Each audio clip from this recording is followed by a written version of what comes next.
Listen up, this isn't just a title, it's your wake-up call. You've been dragging around guilt, shame, second-guessing yourself into oblivion. Stop, right now, breathe. Because here's the truth, you did nothing wrong. That thing haunting you, that loop playing in your head, it's not yours to carry anymore. You're allowed to release this, to feel peace, to step into the massive, unstoppable force you were born to be.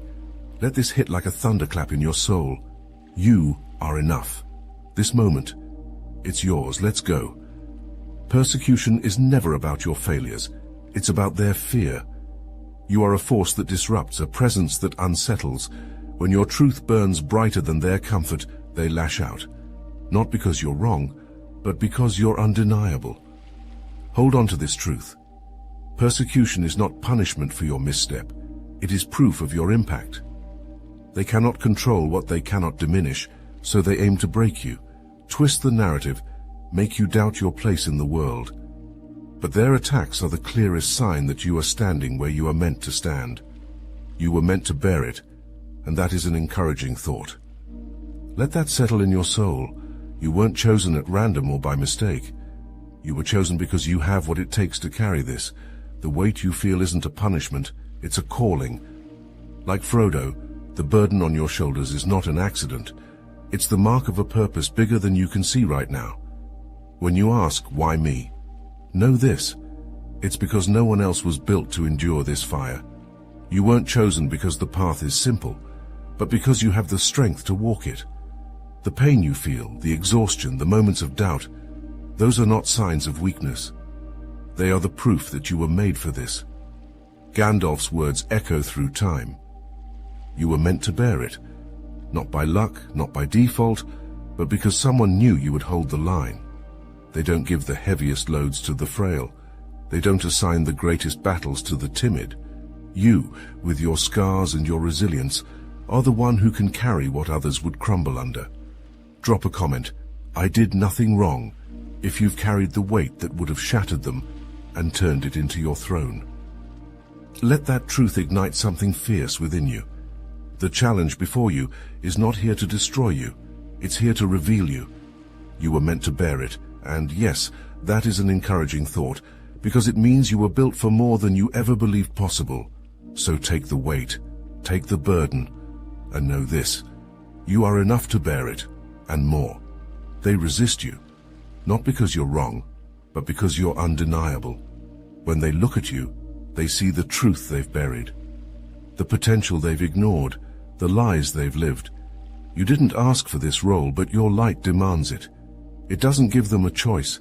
It doesn't let them hide. They feel exposed, vulnerable, unprepared to face what your clarity reveals. And that's why they push back. They'll criticize you, reject you, try to dim you down to their level. Not because you're too much, but because they fear you'll make them see too much. You threaten their fragile realities with a truth they're not ready to hold. But remember this, the resistance you face is proof of your power. Your light is unrelenting, piercing through their denial, forcing transformation where they wanted none. The enemy's first move is always the same, to twist your perception, to turn your strength into doubt. They want you to question everything, your choices, your worth, your very purpose, until you believe the problem lies with you. But hear this truth, it is not you, it was never you. The hatred, the opposition, the resistance, they are not about your failure but about your power. Jesus warned you of this when he said, if the world hates you, keep in mind that it hated me first. This isn't a reflection of your flaws, it's a sign that you are walking in his footsteps. They hate the truth you carry, the clarity you bring, and the change you demand. The enemy cannot bear what it cannot control, and you, unyielding and full of purpose, are beyond their grasp. You are not the problem. You are the disruption. The enemy doesn't attack the weak or the indifferent. They come for those who threaten their hold, those who refuse to be silent, those who bring light where they've ruled in darkness. Let their tactics remind you of who you are, a threat, a warrior, a force. Do not bend. Do not waver. They hated him first and he overcame, so will you. So will. No weapon formed against you shall prosper. Not the lies they tell, not the traps they set, not the schemes they plot in the dark. They can forge their weapons, sharpen their words, and rally their forces, but they will not succeed. You are shielded by a promise unshakable, unbreakable, and eternal. Their attacks may sting, but they will never destroy you. So let them wield their weapons. Let them gather their strength. Let them plot in vain. Each attempt they make only confirms your victory, because their efforts fall against a shield they cannot see, a truth they cannot undo. You are untouchable in the face of their failure, unstoppable in the purpose you carry. The weapons may form, but they will never prosper. Not against you.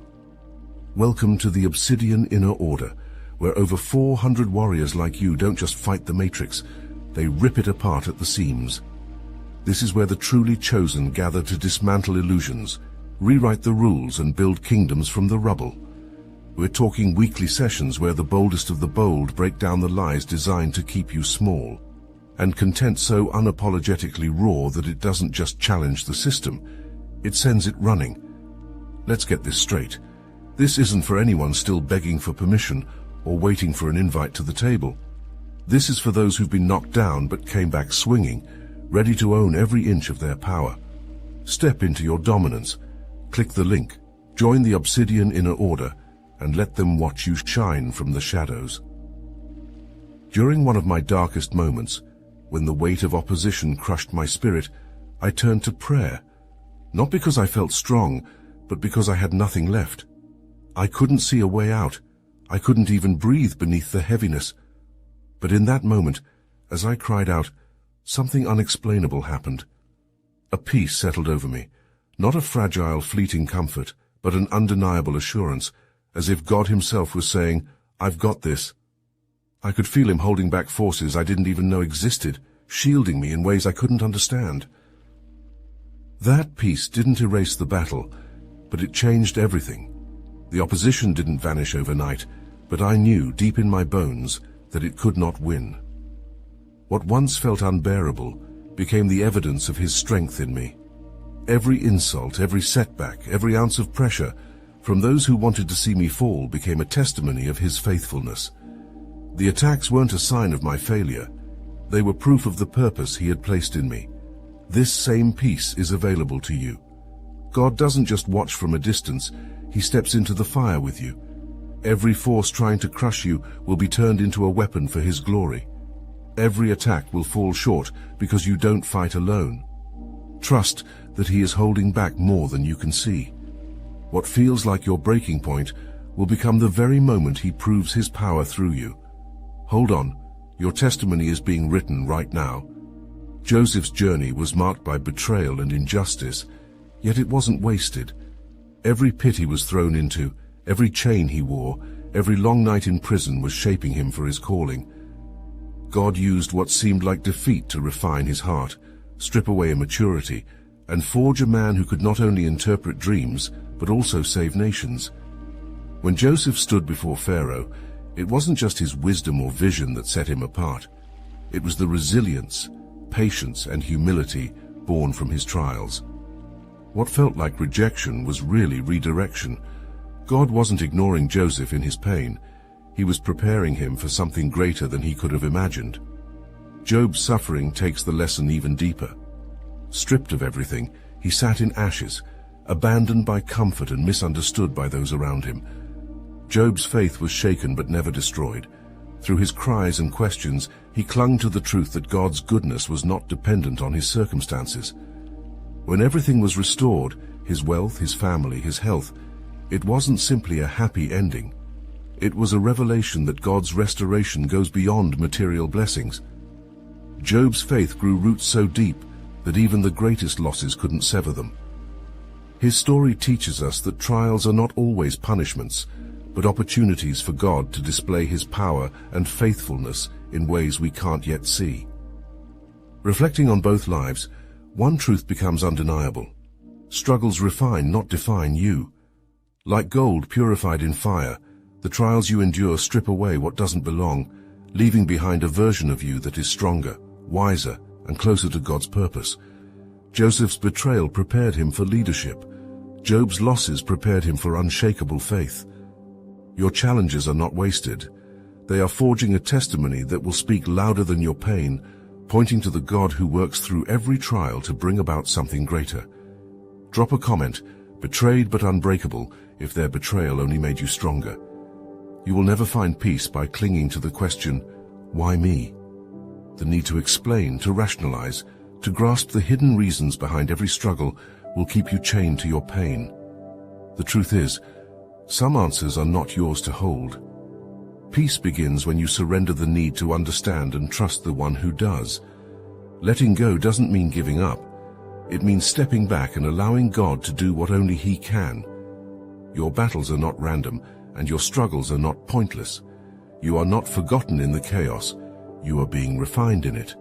Surrender is not a weakness, it is a strength. When you release control, you make room for divine intervention. The need to understand every twist and turn will only wear you down, but surrendering to God's plan will give you the peace to move forward. Your struggles, no matter how painful, are not wasted. They are threads in a story too vast for you to comprehend right now. Like Joseph in the prison and Job in the ashes, the peace they found was not from knowing why, it was from trusting God through it. Their surrender unlocked the restoration and purpose waiting on the other side. Stop trying to wrestle answers out of your pain, let it go. Trust that the God who holds the universe holds your heart, your future, and your battles. When you surrender the need for control, you'll discover a peace that doesn't require explanation. It is a peace rooted not in understanding the plan, but in trusting the planner. You don't need to know why. You need to trust who. You are not buried. You've been planted. As Christine Kane said, sometimes when you're in a dark place, you think you've been buried, but actually, you've been planted.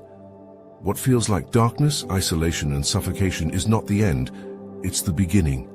God is not wasting your pain. Every unseen moment, every quiet tear, every crushing weight is part of a plan so much bigger than your current view. You think the silence means abandonment, but it means preparation. Seeds grow in darkness, roots stretch where no one can see, and when the time is right, what seemed forgotten will burst forth into life. God's plan does not depend on your understanding.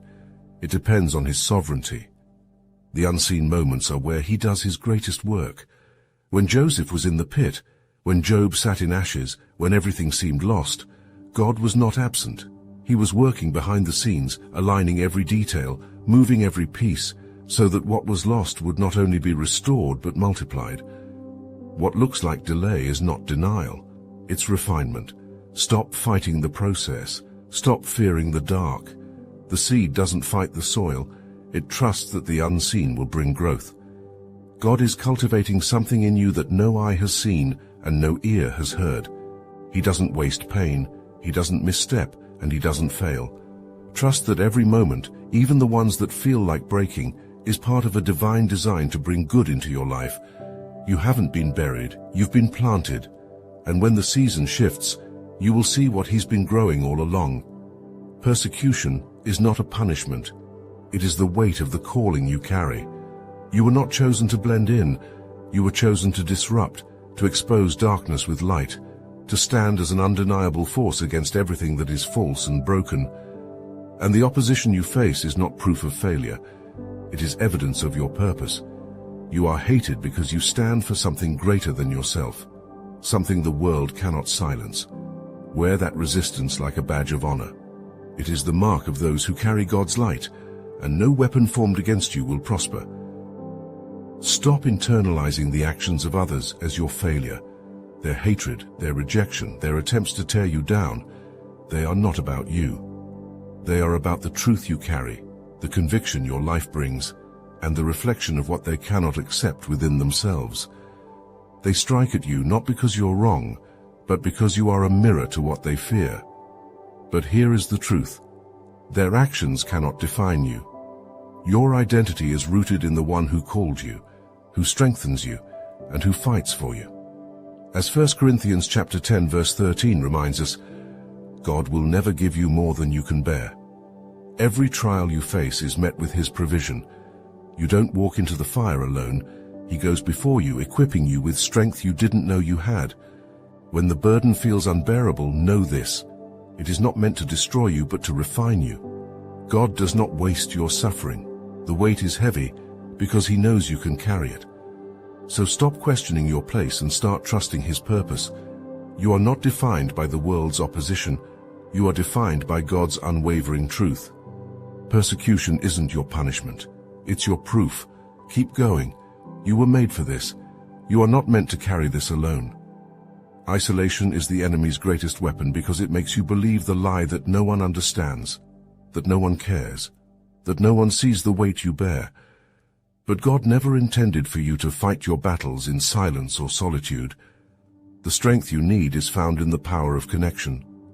Others have walked similar paths, and their testimonies are proof that what feels impossible now will not last forever.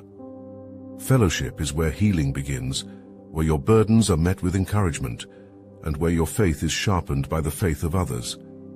As iron sharpens iron, so one person sharpens another. Proverbs chapter 27 verse 17 says. This is not just a feel-good statement. It is a command to seek out those who will strengthen you, challenge you, and remind you of the truth when your vision is clouded by pain. You need people who will call out the lies you've believed about yourself and replace them with God's promises. When you share your testimony, it doesn't just bring freedom to others, it breathes life back into you. Your story matters, and your breakthrough becomes a weapon against someone else's despair. Find a faith-based support group. Surround yourself with people who refuse to let you stay stuck, who will pray for you, listen to you, and remind you that God is still working. The enemy thrives in secrecy, but fellowship exposes his lies and defeats his schemes. When you connect with others, your burdens are halved, your strength is multiplied, and your perspective is renewed. You are not alone, and you were never meant to be. God has placed others in your path to walk with you, sharpen you, and carry you when you cannot carry yourself. Lean into the community He has provided. Victory is never a solo journey, it is found in fellowship. God's delays are not denials, they are deliberate. When you pray, when you plead, when you wait and hear silence, it is not because He has forgotten you, it is because He is preparing you. Every moment in the waiting season is intentional. Every challenge, every frustration, every unanswered question is shaping you, refining you, and aligning you with His perfect plan. Trust this. His timing is not off, it is precise. His delays are not punishment, they are preparation. Look at David. He was anointed as king in his youth, but years passed before he sat on the throne. Those years were not wasted. They were the crucible where God forged his character, sharpened his skills, and deepened his dependence on Him. The shepherd boy had to become the warrior, and the warrior had to become the leader. If David had rushed the process, he would have stepped into his throne unprepared. God's plan was not only to place him on the throne, but to sustain him there. That same preparation is happening in your life. What feels like delay is God equipping you for the very thing you prayed for. Patience is not passive, it is faith in action. Trusting God's timing means believing that every closed door, every detour, every silent moment is orchestrated for your good. You are not waiting in vain. You are being shaped for something greater than you can currently see. When the time is right, what you've been waiting for will not just arrive. It will be overflowing, perfectly aligned, and beyond anything you could have achieved on your own. So stop questioning His timing and start trusting His process. He is not late. He is intentional. His delays are not to hold you back, but to set you up for what you've been called to do. You are not forgotten. You are being prepared. Trust Him even in the silence. You are not broken. You are blessed. You are not a failure. You are chosen. The trials you face, the weight you carry, the opposition that seems relentless, none of it is evidence of your inadequacy. It is proof of your calling. The fire you're walking through isn't consuming you. It's refining you. Stop questioning your worth and start recognizing the power that God has placed within you. You did absolutely nothing wrong. Your struggles are not punishments. They are the sharpening of a purpose so profound that the enemy trembles at the thought of you stepping into it fully. Remain steadfast. The God who called you does not abandon you. He walks with you in every storm, strengthens you in every battle, and whispers truth to silence the lies that try to undo you. This season is not the end. It's the proving ground for the blessings to come. Your perseverance, your unwavering faith, and your refusal to quit will lead to rewards that no trial can overshadow. Trust in the one who is shaping you, molding you, and carrying you forward, even when you feel like you're standing still. You were never meant to crawl through life, weighed down by burdens that don't belong to you. Listen closely. This is your moment to rise. Stop apologizing for your strength. Stop shrinking to make others comfortable. The fire in you wasn't placed there by accident. You were born to disrupt, to shake foundations, to light up every dark corner with the force of who you are. Let the guilt fall. Let the shame die. You owe no one an explanation for the power you carry. You are not just enough, you are more than enough. So what's next? You get up. You shake off the lies, the doubts, the fear, and you walk forward like the giant you were created to be. Feel the weight lift. Feel the chains break. This isn't the time to hesitate. It's the time to move. Take your story, your scars, and your unrelenting truth, and use them to set this world on fire. No more waiting, no more doubting. Now it's your turn to ignite hope in others. Share your story. Your testimony is not just your victory. It is the light someone else needs in their darkness. Speak of the trials, the battles, the moments you thought you'd break but didn't. Tell the world how God held you, how He strengthened you, and how He is not done yet. Your voice has power. Use it to remind others that they, too, are chosen. You are not just surviving, you are conquering. Go, and let your story be the spark that sets others ablaze.